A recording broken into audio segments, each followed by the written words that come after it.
दोस्तों नमस्कार, मैं संजय मग्गू और मौजूद हैं देश रोजाना के डिजिटल मीडिया मंच पर। इस समय पूरे हरियाणा के अंदर भारतीय जनता पार्टी का संगठनात्मक चुनाव चल रहा है। भारतीय जनता पार्टी का नया संगठन कैसा होगा, संगठनात्मक ढांचा किस प्रकार का बनेगा और चुनाव में कौन से नए पदाधिकारी होंगे, मंडल अध्यक्ष, बूथ अध्यक्ष, जिला अध्यक्ष, प्रदेश अध्यक्ष, तमाम इस पर कवायद चल रही है। भारतीय जनता पार्टी ने बाकायदा अपनी पूरे प्रदेश के अंदर चुनाव समिति बनाई है और चुनाव समिति के लिए जो भारतीय जनता पार्टी की प्रदेश महामंत्री हैं अर्चना गुप्ता, उनको चुनाव अधिकारी नियुक्त किया गया है। और अर्चना गुप्ता जी के साथ साथ 3 चुनाव सह अधिकारी भी हैं। फरीदाबाद के विजेंद्र नेहरा हैं, अमरनाथ जी हैं और योगेंद्र शर्मा हैं। यानी कि टीम बन चुकी है, काम शुरू है। और जो चुनाव सह प्रभारी बनाए गए हैं, सह अधिकारी हैं जो, उनमें से विजेंद्र नेहरा के पास, हालांकि सभी के बाद बीच में काम बांट दिया गया है, तीनों सह अधिकारियों के बीच में। तो विजेंद्र नेहरा की ड्यूटी है कि वे फरीदाबाद का चुनाव कराएंगे, पलवल का कराएंगे, नुहू का कराएंगे, इसके साथ साथ गुरुग्राम का कराएंगे, रेवाड़ी का कराएंगे और सिरसा का कराएंगे। यानी कि ये 7-8 जिले हैं जो विजेंद्र नेहरा देखेंगे। बाकी सभी जो दोनों चुनाव सह अधिकारी हैं, इनके पास भी अलग अलग दायित्व दिए गए हैं। चुनाव को लेकर के भारतीय जनता पार्टी का जो संगठन के चुनाव को लेकर गंभीर मंथन चल रहा है। बूथ अध्यक्ष की नियुक्ति की जा चुकी है, वार्डों के अध्यक्ष बनाए जा चुके हैं, मंडल अध्यक्ष पर काम लगभग पूरा हो चुका है, सिर्फ घोषणा होनी बाकी है। इसके बाद बात चलेगी जिला अध्यक्षों की और फिर प्रदेश अध्यक्ष का चुनाव होगा।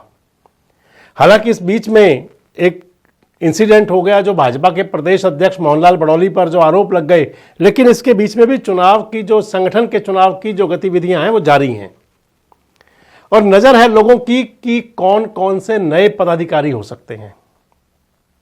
हालांकि चुनाव के लिए तमाम जो भारतीय जनता पार्टी का जो आंतरिक संगठन है उसके अंदर तमाम जिम्मेदारियां भी रखी गई हैं और तमाम उसमें यानी कि कौन पदाधिकारी बन सकता है, उसकी आयु सीमा, उसकी क्वालिफिकेशन, सब कुछ भी लिया जाता है। अगर आयु सीमा की बात करें तो फिर मंडल अध्यक्ष के लिए जो एज लिमिट रखी गई है वो 45 साल तक है मैक्सिमम, और जिला अध्यक्ष के लिए जो एज रखी गई है वो 45 साल से 60 साल तक की है। पहले 55 थी, 55 से वापस 60 की गई है। और चुनाव के अंदर खासकर जिला अध्यक्ष कौन हो, इसको लेकर के तमाम नेता अपनी जुगत में भिड़े हुए हैं, अपना जुगाड़ लगा रहे हैं कि किसको बनाया जाए। और जो बड़े नेता हैं वो ये प्रयास कर रहे हैं कि उनके समर्थक, उनके शुभचिंतक या उनके चाहने वालों को ज़्यादा दायित्व मिले। मैं इस वीडियो में आपसे चर्चा करने चला हूँ फरीदाबाद लोकसभा क्षेत्र के अंदर आने वाले 2 जिलों की, फरीदाबाद और पलवल जिला। और संभावनाएं ये हैं कि इन दोनों जिलों के अंदर जिलाध्यक्ष बदले जा सकते हैं। भारतीय जनता पार्टी के जो फरीदाबाद के जिला अध्यक्ष हैं राजकुमार बोहरा और पलवल के जिला अध्यक्ष हैं चरण सिंह तेवतिया। हालांकि चरण सिंह तेवतिया का दूसरा कार्यकाल हो चुका है, लेकिन माना इसको 1 टर्म गया है। चरण सिंह तेवतिया भी चाह रहे हैं कि उनको दोबारा से जिला अध्यक्ष बना दिया जाए और राजकुमार बोहरा भी चाह रहे हैं, लेकिन राजनीतिक हवाएं संकेत दे रही हैं कि इन दोनों के दायित्व से दोनों को मुक्ति मिल सकती है और नए नेता, नए चेहरे सामने आ सकते हैं। दौड़ में ये भी हैं। तो फरीदाबाद में कौन चेहरे हो सकते हैं और पलवल में कौन नया जिलाध्यक्ष हो सकता है, संभावित नामों पर आपसे चर्चा में हूं। आपको एक बात और जरूर बताता चलूं, इस सब के बीच में एक चीज और चलेगी। जो पिछली बार भाजपा का संगठन बना था उसके अंदर केंद्रीय राज्य मंत्री कृष्णपाल गुर्जर को बहुत संपूर्ण वरीयता मिली थी, लेकिन अब की बार भी क्या उतनी वरीयता रहेगी, और या फिर जो विधायक और सूबे के मंत्री हैं विपुल गोयल, गौरव गौतम और राजेश नागर, विपुल गोयल और राजेश नागर फरीदाबाद जिले से और गौरव गौतम पलवल जिले से, इनकी भी क्या भूमिका रहेगी, नजरें रहेंगी इन पर भी। सब नेता चाहेंगे कि उनका चाहने वाला कोई व्यक्ति जिलाध्यक्ष बने। तो कौन नए चेहरे हो सकते हैं या पुराने चेहरे पर दाव खेला जा सकता है, आपको बताऊंगा। पहले बात कर लेते हैं फरीदाबाद जिले की। राजकुमार बोहरा को जिलाध्यक्ष बने हुए ज़्यादा समय नहीं हुआ। राजकुमार बोहरा को जिलाध्यक्ष बने हुए अभी थोड़ा समय ही बीता है और उनके नेतृत्व में लोकसभा और विधानसभा के चुनाव हुए। लोकसभा चुनाव में देखें तो फिर फरीदाबाद जिले की जो विधानसभा सीटें हैं 6, उन 6 विधानसभा सीटों में से 5 पर आगे रही थी भारतीय जनता पार्टी। यानी कि फरीदाबाद, तिगांव, बड़खल, एनआईटी और बल्लभगढ़, इन 5 विधानसभा क्षेत्रों में लोकसभा चुनाव में भाजपा कैंडिडेट जो थे कृष्णपाल गुर्जर, उनकी हैट्रिक भी बनी और उनको इन 5 विधानसभाओं में बढ़त मिली। प्रथला में पीछे रहे। और अगर विधानसभा चुनाव की बात करें तो विधानसभा चुनाव के अंदर भी फरीदाबाद की 6 में से 5 विधानसभा सीटें भाजपा को मिली। जो 2019 के चुनाव में 4 विधायक भाजपा के थे, 2024 में वो 5 हो गए। 2019 के चुनाव में भारतीय जनता पार्टी एनआईटी और प्रथला विधानसभा हारी थी, फरीदाबाद, तिगांव, बल्लभगढ़ और बड़खल जीती थी। और 2024 के विधानसभा चुनाव में भारतीय जनता पार्टी केवल 1 सीट हारी, प्रथला, बाकी अब की बार एनआईटी भी जीत गई। राजकुमार बोहरा के लिए कहें तो उनके लिए पिछले दिनों कुछ बातें भी चली, कुछ मीडिया कर्मियों ने, हालांकि मैं इन बातों को ज़्यादा अच्छा नहीं मानता, मीडिया कर्मियों ने चलाया, ये हो गया, वो हो गया, कोई घपला घोटाला, क्या क्या बातें चली। लेकिन सबसे महत्वपूर्ण बात यह है कि बिना तथ्यों के बाद चलाया जाना उसको अच्छा नहीं माना जा सकता। यहाँ तक भी चला कि उनसे जवाब तलबी हो रही है, ये वो सब कुछ। लेकिन खैर, राजकुमार बोहरा पर शायद वो संकट तो नहीं, लेकिन ये जरूर है कि शायद उनसे कृष्णपाल गुर्जर भी ज़्यादा खुश नहीं है और विधायकों के बीच में और जो सूबे के दोनों मंत्री हैं उनमें भी कुछ ना कुछ बात जरूर है। और इन सबको लेकर के ये माना जा रहा है कि शायद फरीदाबाद में बदलाव हो सकता है, राजकुमार बोहरा के स्थान पर कोई नया चेहरा आ सकता है। नया चेहरा कौन हो सकता है? हालांकि राजनीतिक फिजाएं तो कहती हैं गोपाल शर्मा भी सक्रिय हैं, लेकिन गोपाल शर्मा सक्रिय शायद होंगे वो प्रदेश संगठन के लिए। आजकल जो भारतीय जनता पार्टी का जो चला था संगठन को बड़ा करने का, मेंबरशिप का अभियान, उसके पूरे हरियाणा के सह संयोजक थे वो गोपाल शर्मा। भाजपा के अंदर बड़ा नाम रहे हैं और बड़े लंबे समय तक वो जिलाध्यक्ष भी रहे हैं। गोपाल शर्मा का नाम भी चलाया जा रहा है, लेकिन लगता है कि गोपाल शर्मा की जो रुचि होगी वो स्टेट में किसी पद के लिए और या फिर स्टेट में सरकार के अंदर कोई दायित्व के लिए होगी। अगर अगला नाम कहें तो फिर फरीदाबाद के अंदर जो नाम चल रहा है, जिन पर नज़र है कि इनमें ये भी जिलाध्यक्ष हो सकते हैं, तो एक नाम मनोज वशिष्ठ का भी है। कृष्णपाल गुर्जर जी के समर्थक बताए जाते हैं। एक नाम विजेंद्र नेहरा का भी है, क्योंकि प्रथला विधानसभा से विधायक नहीं है। मैं इस लिहाज से आपसे कह रहा हूं कि प्रथला विधानसभा से विजेंद्र नेहरा टिकट की भी डिमांड कर रहे थे, टिकट भी चाहते थे। तो भारतीय जनता पार्टी के प्रवक्ता भी रहे हैं, उन्होंने 2 साल वाला जो संघ आरएसएस के अंदर जो हुआ करता है प्रशिक्षण, वो भी लिया हुआ है, 2य वर्ष का। इसके साथ साथ पार्टी की बात रखते रहे हैं कई बार, और सबसे महत्वपूर्ण जिसलिए मैंने कहा क्योंकि प्रथला विधानसभा से भाजपा का कोई विधायक नहीं है और लंबे समय से नहीं है। एक नाम और भी है जिन पर मुझे लगता है कि उन पर नजर जा सकती है, वो है आनंद सिंह। राजपूत नेता हैं, भारतीय जनता पार्टी के महामंत्री भी रहे हैं और पिछले दिनों वो फरीदाबाद की एनआईटी विधानसभा के लिए अपनी दावेदारी भी कर रहे थे। और भी कई नाम हो सकते हैं। तो महत्वपूर्ण बात यह है कि फरीदाबाद के जिलाध्यक्ष पद के लिए कई नाम चर्चाओं में हैं और राजकुमार बोहरा भी चाहेंगे कि उनको एक कार्यकाल फिर से मिल जाए। हमने जो नाम बताए, आप कितना सहमत हैं? और अगर आपको लगता है इनके अलावा कोई और चेहरा हो सकता है तो कमेंट्स बॉक्स में उनका ही बता सकते हैं। अगर अब बात करें तो पलवल की, पलवल ग्रामीण बाहुल्य जिला है, एनसीआर का तेजी से बढ़ता हुआ जिला है पलवल। और अगर भारतीय जनता पार्टी के संगठन की बात करें तो फिर पलवल जिले के अंदर 2014 के विधानसभा चुनाव में भाजपा को एक भी सीट नहीं मिली थी। 2019 का विधानसभा चुनाव हुआ तो भारतीय जनता पार्टी को 3 विधायक मिले, 3 विधायक, पलवल, हथीन, होडल, तीनों भाजपा जीती। दीपक मंगला जीते पलवल से, जगदीश नायर जीते होडल से और प्रवीण डागर जीते हथीन से।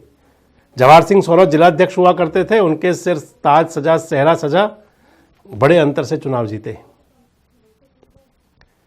अभी हाल ही का 2024 का लोकसभा चुनाव जब हुआ तो पलवल जिले की जो 3 विधानसभा सीटें हैं उनमें से 2 सीटों पर कृष्णपाल गुर्जर चुनाव हारे। होडल में 500 वोट से हारे और हथीन में लगभग 50,000 वोट से हारे। और वहीं बात कर लें तो 2019 के चुनाव के अंदर कृष्णपाल गुर्जर तीनों सीटों से, पलवल से भी, हथीन से भी और होडल से भी चुनाव जीते थे। अगर अगली बात करें तो फिर विधानसभा की बात, 2024 के विधानसभा चुनाव में भी 3 में से 2 विधायक रह गए भारतीय जनता पार्टी के पास। होडल से हरेंद्र रामरतन जीते और पलवल से गौरव गौतम जीते। हथीन के कैंडिडेट मनोज रावत बड़े अंतर से चुनाव हारे। अगर बात करें तो फिर जो चौधरी चरण सिंह जो जिलाध्यक्ष रहे अभी तक भी हैं, अगर उनके कार्यकाल की बात करें तो फिर पलवल नगर परिषद का चेयरमैन भारतीय जनता पार्टी जीती, लेकिन होडल का हारी। ये जरूर है कि होडल से जो जीते वो भारतीय जनता पार्टी में शामिल हो गए बाद में, लेकिन बीजेपी का कैंडिडेट जो अधिकृत प्रत्याशी था वो चुनाव हारा। अब अगर बात कर लें तो चरण सिंह तेवतिया भी चाहते हैं कि उनको रिपीट कर दिया जाए। टेक्निकली तो वो 2 बार जिलाध्यक्ष रह चुके हैं और भारतीय जनता पार्टी में लगातार तीसरा टर्म मिलता नहीं है, लेकिन क्योंकि उनका जो दूसरा टर्म है वो छोटे पीरियड का रहा है, इसलिए उसको गिना नहीं जा रहा, बताया जा रहा है आंतरिक संगठन के हिसाब से। लेकिन इसके बावजूद भी कहा जा रहा है कि चरण सिंह तेवतिया पर भी पार्टी आलाकमान की वो नज़र नहीं है जो कभी इनायत हुआ करती थी। कृष्णपाल गुर्जर भी उनसे बताया जाता है नाखुश हैं, और भी जो उनके पार्टी के अंदर स्थानीय तौर पर गॉडफादर थे वो भी कुछ ऊहापोह की स्थिति में है। तो बात आ जाती है चरण सिंह तेवतिया नहीं तो फिर और कौन। जिन नामों पर दावेदारी चल रही है, बात चल रही है, उनमें कई नाम हैं और कास्ट वाइज बात चल रही है कि कौन सी कास्ट से कोई मिलेगा तो किसको दायित्व मिल सकता है। बात चल रही है कि यहाँ के पूर्व विधायक दीपक मंगला, जगदीश नायर और प्रवीण डागर, ये तीनों नेता भी जिलाध्यक्ष बनने की दौड़ में हैं। जगदीश नायर भी चाहते हैं कि उनका नंबर लग जाए, दीपक मंगला भी चाहते हैं इंटरनल, और प्रवीण डागर भी चाहते हैं। इसके बाद बात आ जाए तो फिर भारतीय जनता पार्टी के एक महामंत्री हैं वीरपाल दीक्षित, वो भी दौड़ में हैं। भारतीय जनता पार्टी के जिले के उपाध्यक्ष हैं आजकल राजीव कत्याल और अजय डागर, वो भी दौड़ में हैं। इसके साथ साथ बात आ जाती है तो किसान मोर्चा के हैं वीरेंद्र शर्मा, वो भी दौड़ में हैं। कुंवर हरेंद्र पाल का भी मैं समझता था, लेकिन कल उनसे मेरी बात हो रही थी तो उन्होंने खुद ही दौड़ से अलग कर लिया खुद को, यानी कि वो जिलाध्यक्ष की रेस में नहीं है। एक जिले के ही और उपाध्यक्ष हैं राकेश चौहान, उनका भी नाम है कि वो भी दौड़ में है जिलाध्यक्ष की। एक और जिला उपाध्यक्ष थे, विधानसभा चुनाव में उन्होंने पार्टी छोड़ दी थी और जननायक जनता पार्टी ज्वाइन कर ली थी। अभी तक जेजेपी तो छोड़ी नहीं, लेकिन बीजेपी के नेताओं के आसपास घूमते हुए दिखाई पड़ते हैं। रविंदर सहरावत, चरण सिंह तेवतिया भी उनके साथ हमराह बने हुए घूम रहे हैं कि बहुत सारे नाम हैं। अब मैं आपको बताऊं कि किसका नंबर लग सकता है। अगर कहीं जिलाध्यक्ष जाता है जाट समाज के पास, तो फिर इनमें जो बड़ी दावेदारी है वो अजय डागर की और प्रवीण डागर की। अजय डागर भारतीय जनता पार्टी के आजकल जिले के उपाध्यक्ष हैं, गांव धतीर के रहने वाले हैं। इनके पिताजी गिरिराज डागर भी भाजपा के जिलाध्यक्ष रहे हैं। प्रवीण डागर विधायक रहे हैं, अब की बार उनको टिकट मिला नहीं। प्रवीण डागर के पिताजी रामजीलाल डागर भी विधायक रहे हैं।